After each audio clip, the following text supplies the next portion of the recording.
Yo, what's good, YouTube? Y'all know me. It's your boy, Mac DZ, back up in there. And today, I got that Sony GTK XB60. I know that's a mouthful, right? But we're just going to call it the XB60 from now on. I got that in the lab. And I was, kind of waiting to pick this up. And the reason why, you see, I got the 31s in the house. I got the 41s in the house. I got 21 somewhere around the house.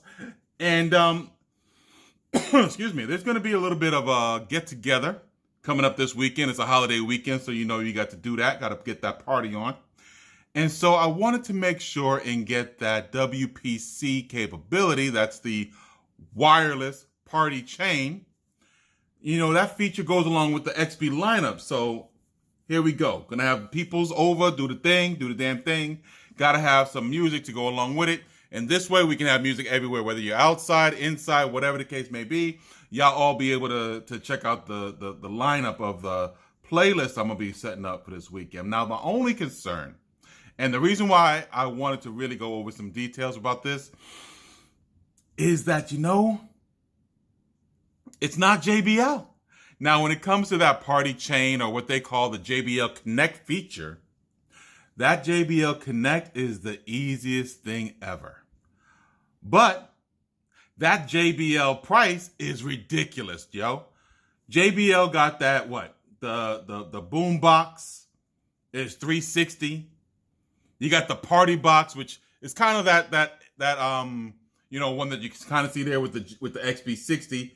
That's $380 to $450, depending on whether you get the 200, which is corded, it's got a plug that has to use, or the 300, that's wireless. Well, this one is wireless, the XB60, and Sony makes the XB60 right now for $250. That's saving $100 right there. And the 90, which is bigger than this one, is $350, which is still like $30 to $100, depending on whether the party box you're getting is the plugged-in one or the not plugged-in one. So that's crazy to me. And, listen, I'm in both ecospheres. So for me, it was just a matter of choosing which one I think works best for my price. For you, you may all be all in on that JBL, so you might not have really a choice. But, you guys let me know what you think. Go down below. If you have both of these, the Sony ecosphere and the JBL, which one do you find is easier to utilize with that party chain? Now, the ad, when you're just pairing them together, couldn't be any easier with Sony. We're going to talk about this wireless party chain, though, in a minute. Y'all see. All right. So I do want to go ahead and make a note, of course, that a few things. First and foremost, the JBL party box, it does have the microphone input capability. However, if you go with the boom box, which is very powerful, it does not. It does have a mic, the capability of taking like phone calls on it, but not an actual microphone port that you could input a microphone into. So that brings us back right now to the XB360. Now we got all that JBL stuff out of the way. Let's talk about those ports that we see on the back of this unit here. All right, so let me go ahead. There's a handle there. And I'm going to turn this bad boy around. Now, you are not going to be able to see it. So I'm just going to go ahead and describe it a little bit here. Let me see if I can angle that up a little bit. There you go. Okay, so we're going to start up top. And you might see some lights in there. Sorry, y'all.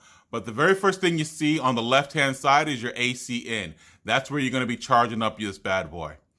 Next, on the top is that party chain button.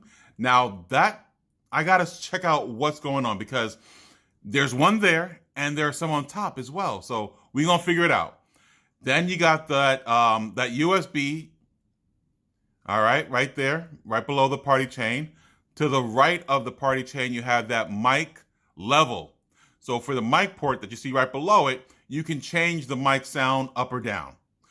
To the right of that, finally, you got your RCA ports. That's your in and your out. That's for your audio. And you can party chain these together with a few of them. So if you have multiple of the X60s, you can do that as well. All right, so let's go back to putting this way. See if we can't get Get it on. Hold it down. There you go. All right. So we put it into that Bluetooth mode first, okay? So I'm gonna come back down here with y'all. There you go. And we put it into that Bluetooth mode, right? Just so I can go ahead and make sure we get some volume going here on this bad boy. So I wanna hear this first before we start doing any of that party chain bullshit. And just to see if we can get this working here. So let's get some of these out of the way. All right. Out of the way here on this side. Put out. And we have our trusty decibel meter. So we are going to see if we like what comes out of this sound right here. And at the bottom here, it's not listed as Sony or anything of that nature. It's listed as the GTK XB60. So we got that. And of course, we are not going to play our usual music, whatnot. What we are going to do is put in some copyright-free music. And today, I'm going to play one of my usuals. That's the Nefex Fight Back, copyright-free. And let's go ahead and make sure we got this on. Yes. And I'm going to put it to the max. Put it at our usual spot. Boom, right there. All right, so here we go.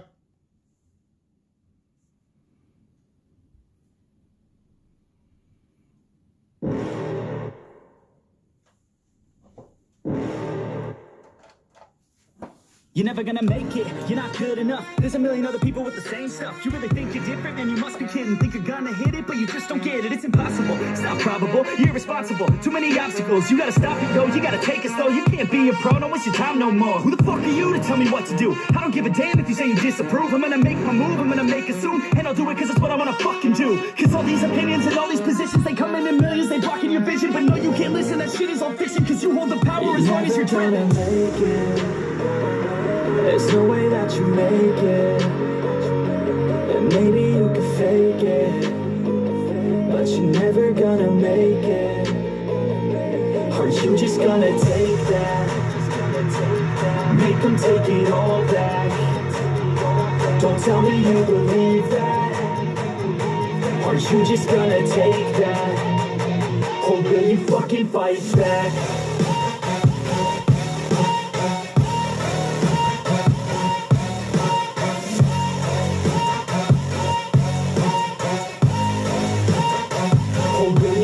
Fight back.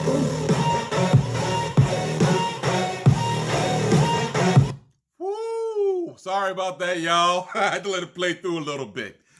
Oh my goodness. All right, so you see it right there on the decibel meter, 109.9. That is not too shabby.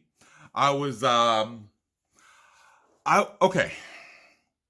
Now, I do have some other party speakers, and I'm going to maybe what we might have to do is put this up in a challenge so we can maybe see what we can see about what we can see. But as far as this bad boy goes, I am not disappointed. I thought I might be a little, disappointed a little bit, but I'll tell you, it does have some bass to it. It's got a little kick. It's got a nice, very even sound. And I'll tell you, across the XB lineup, that seems to be the very same thing I'm saying almost every time, is that this has got a very even lineup here. The bass is nice. It's a little punchy, comes out at you a little bit. The mids and the highs are great to me on this speaker. Now, I've heard other people complain in the past that there may be a little muffleness to the sound when you put it up all the way.